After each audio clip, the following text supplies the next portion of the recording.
ब्रह्ममुरारि सुराचितलिङ्गं निर्मलभासितशोभितलिङ्गं जन्मज दुःखविनाशकलिङ्गं तत्प्रणमामि सदा शिवलिङ्गं देवमुनिप्रवराचितलिङ्गं कामदहन करुणाकरलिङ्गं रावणदर्प विनाशकलिङ्गं तत्प्रणमामि सदा शिवलिङ्गं सर्वसुगन्धसुलेपितलिङ्गं बुद्धिविवर्धनकारणलिङ्गं सिद्धसुरासुरवन्दितलिङ्गं तत्प्रणमामि सदा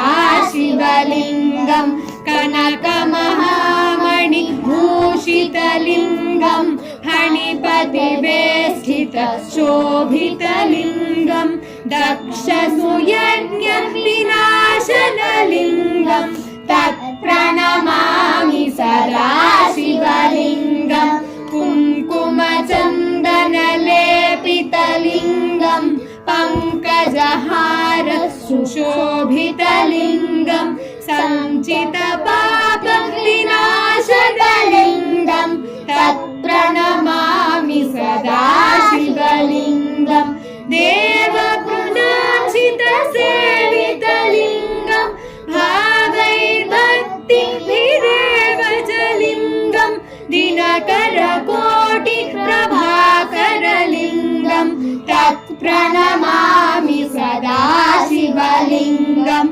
अष्टदलोपरिवेष्टितलिङ्गं सर्वसमुद्भवकारणलिङ्गम्